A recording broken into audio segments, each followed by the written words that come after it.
bohong. Aku hanya memikirkan satu peraturan penting. Kenapa kau lakukan hari ini kalau kau bisa melakukannya besok? Hahaha. Few moments later.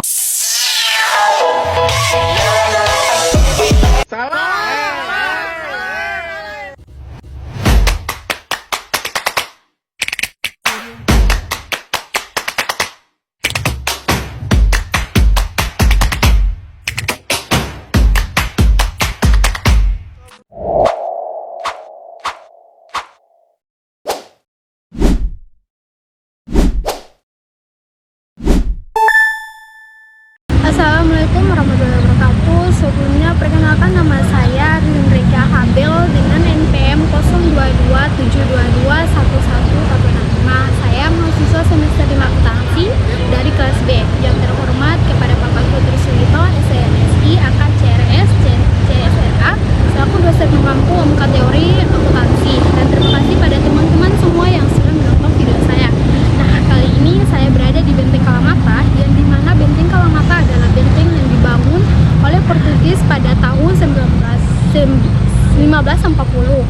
Benteng Kalamata juga disebut Benteng Kayu Merah. Kenapa disebut Benteng Kayu Merah? Karena berada di Kelurahan Kayu Merah, Kota Ternate Selatan. Penjelasan kali ini yaitu mengenai materi signaling teori. Signaling teori atau teori signaling adalah teori yang digunakan dalam ekonomi, keuangan, dan ilmu sosial untuk menjelaskan bagaimana individu atau organisasi mengirimkan informasi tentang diri mereka atau kondisi mereka kepada pihak lain yang tidak memiliki akses langsung ke informasi tersebut. Dalam konteks ini, signaling merujuk pada tindakan mengirimkan sinyal atau tanda yang dapat memberikan informasi lebih lanjut kepada penerima sinyal. Teori ini terutama digunakan untuk mengatasi masalah asimetri informasi yang terjadi ketika satu pihak memiliki informasi lebih banyak atau lebih baik dibandingkan dengan pihak lain. Seringkali pihak yang kurang informasi harus membuat keputusan berdasarkan sinyal yang diterima dari pihak yang lebih tahu. Ada juga beberapa contoh penerapan sinyal teori, yaitu yang pertama keuangan perusahaan.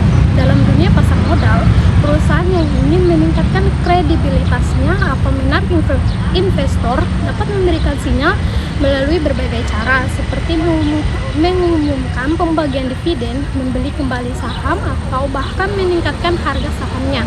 Sinyal-sinyal ini memberitahu investor bahwa perusahaan tersebut berada dalam kondisi finansial yang baik atau menguntungkan. Terus yang kedua yaitu pasar kerja. Dalam pasar tenaga kerja, pencari kerja dapat memberikan sinyal tentang kualitas atau kompetensi mereka dengan cara melanjutkan pendidikan, memperoleh sertifikat tambahan, atau memiliki pengalaman kerja yang relevan. Pemberi kerja yang kurang informasi tentang calon karyawan harus menafsirkan sinyal ini untuk memutuskan apakah seseorang cocok untuk pekerjaan tersebut. Terus yang berikut yaitu ada perilaku konsumen, di mana di dunia pemasaran perusahaan sering menggunakan sinyal ini untuk menarik pelanggan, seperti menggunakan iklan yang menunjukkan kualitas tinggi atau kemewahan produk. Konsumen yang mungkin tidak tahu kualitas pasti dari suatu produk akan mengandalkan sinyal-sinyal ini untuk membuat keputusan pembelian. Terus ada juga karakteristik dari signaling teori, yaitu yang pertama asimetri informasi. Teori ini didasarkan pada asumsi bahwa satu pihak atau misalnya perusahaan atau individu memiliki informasi lebih banyak daripada pihak lain, atau misalnya investor atau calon pemberi kerja. Terus yang berikut ada sinyal yang biaya tertentu. Sinyal haruslah dapat dipercaya. Untuk memastikan sinyal dianggap sahih, pihak yang mengirim sinyal harus menanggung biaya tertentu yang membuktikan bahwa mereka benar-benar memiliki informasi yang diinginkan.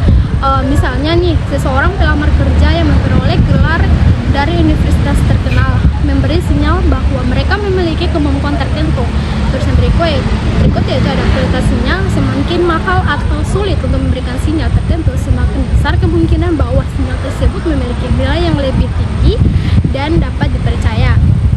Terus yang berikut ada teori signal dalam perspektif ekonomi. Spencer Signal Model tahun 1973, salah satu kontribusi utama dalam teori signal berasal dari Michael Spencer yang mengembangkan model signaling dalam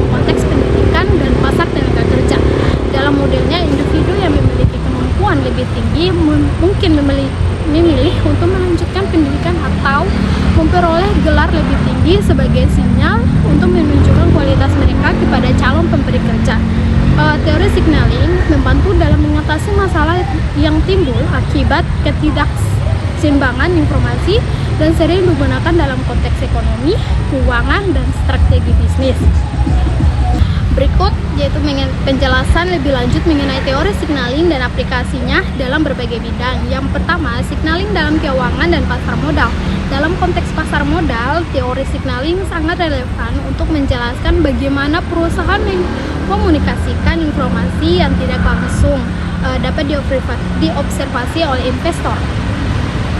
Beberapa cara perusahaan memberikan sinyal kepada pasar, yaitu yang pertama ada pembagian dividen. Ketika perusahaan membayar dividen, ini bisa menjadi sinyal bahwa perusahaan tersebut memiliki keuntungan yang stabil dan prospek yang baik, karena perusahaan yang dalam kesulitan finansial biasanya akan menghindari membayar dividen. Terus yang berikut ada buyback saham atau repurchase. Ketika perusahaan membeli kembali sahamnya, ini bisa dianggap sebagai sinyal bahwa manajemen percaya saham mereka underflow atau terlalu rendah dihargai oleh pasar, dan ini dapat meningkatkan kepercayaan investor terhadap perusahaan tersebut. Terus yang berikut ada pengumuman utang. Jika perusahaan memutuskan untuk mengeluarkan utang, ini bisa menjadi sinyal bahwa perusahaan merasa cukup percaya diri terhadap kondisi keuangan mereka dan masa depan, sehingga bisa mengelola pembayaran bunga dan pokok utang dengan lancar. Namun, utang yang terlalu besar juga dapat menjadi sinyal risiko jika dilihat dari sudut pandang kreditur atau investor. Terus yang kedua yaitu signaling dalam pasar tenaga kerja. Teori signaling sangat penting dalam pasar kerja, di mana pekerja dan pemberi kerja memiliki informasi yang tidak seimbang. Pekerja mungkin tidak dapat menunjukkan kemampuan mereka sepenuhnya melalui CV atau wawancara, sementara pemberi kerja tidak selalu dapat langsung mengetahui beberapa baik kandidat tersebut. Berikut juga ada beberapa bentuk signal yang dapat diberikan oleh pekerja. Yang pertama yaitu pendidikan formal atau gelar akademik. Memiliki gelar dari universitas atau perguruan tinggi terkenal bisa menjadi sinyal kualitas pendidikan dan kemampuan individu, meskipun gelar tersebut tidak selalu mencerminkan kemampuan kerja secara langsung. Terus yang ada juga sertifikat dan pelatihan, di mana mengikuti kursus atau mendapatkan sertifikat tambahan di bidang tertentu juga merupakan sinyal kompetensi dan dedikasi dalam mengembangkan keterampilan. Ada juga pengalaman kerja. Nah, pengalaman kerja yang relevan dalam industri tertentu dapat menjadi sinyal bahwa seseorang memiliki keterampilan praktis yang diinginkan oleh pemberi kerja. Ada juga, namun sinyal ini tidak selalu sempurna. Misalnya gelar akademik dari universitas terkenal tidak selalu menjamin bahwa seseorang memiliki keterampilan praktis yang sesuai dengan pekerjaan yang diinginkan. Terus yang ketiga yaitu ada signaling dalam strategi pemasaran. Dalam dunia pemasaran, perusahaan sering menggunakan sinyal untuk menciptakan persepsi tentang produk atau layanan mereka. Beberapa ada contoh sinyal dalam pemasaran. Yang pertama yaitu iklan dan branding.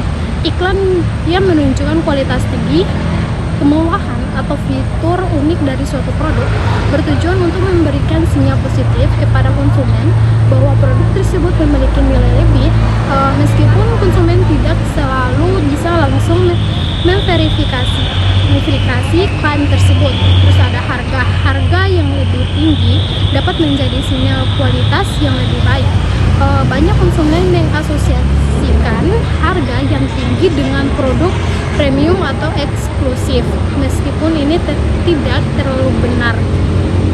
Terus yang selanjutnya ada garansi dan jaminan kualitas, yang dimana menawarkan garansi atau jaminan bahwa produk akan berfungsi dengan baik untuk jangka waktu tertentu bisa menjadi sinyal bahwa perusahaan percaya pada kualitas produk mereka dan siap menanggung risiko jika produk tersebut gagal. Terus yang keempat ada signaling dalam biologi dan ekologi. Teori signaling ini juga diterapkan dalam biologi dan ekologi, terutama dalam konteks evaluasi dan komunikasi antara spesies.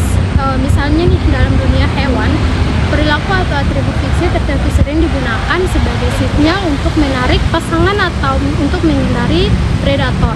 Berikut ada beberapa contohnya, yaitu yang ada sinyal seksual pada hewan. Banyak hewan menggunakan tanda fisik untuk menunjukkan daya tarik atau kualitas genetik mereka. Contohnya adalah bulu warna cerah pada uram jantan yang digunakan untuk menarik betina, dan seringkali lebih memilih jantan dengan warna bulu cerah sebagai pasangannya. Terus lagi ada sinyal peringatan. Beberapa hewan seperti ular, berbisa atau serangan beracun menggunakan warna cerah atau perilaku tertentu, misalnya berkedip atau berbunyi sebagai sinyal untuk predator bahwa mereka beracun atau berbahaya. Berikut ada sinyal dominasi atau kekuatan, di mana dalam banyak spesies mamalia perilaku seperti memamerkan gigi atau suara keras digunakan sebagai sinyal dominasi dalam persaingan untuk mendapatkan pasangan atau wilayah. Terus yang kelima yaitu masalah dalam signaling.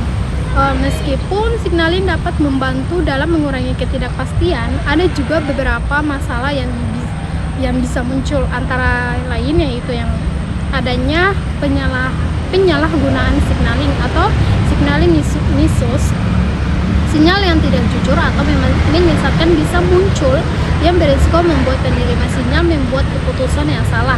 Misalnya perusahaan yang memberi sinyal baik melalui pembagian dividen, tetapi sebenarnya sedang menghadapi masalah likuiditas yang tersembunyi, yaitu ada cost price signaling atau biaya signal.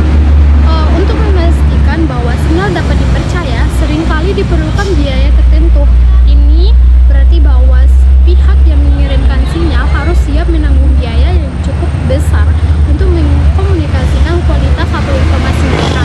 Misalnya, individu yang memiliki pendidikan tinggi atau pengalaman profesional mungkin harus menanggung biaya dalam bentuk waktu atau uang untuk mencapai status tersebut.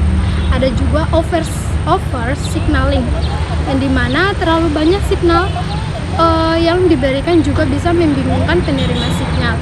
Misalnya, jika terlalu banyak perusahaan yang memberikan sinyal kualitas melalui pengumuman pembelian kembali saham atau dividen, maka sinyal tersebut bisa kehilangan nilai atau menjadi tidak efektif.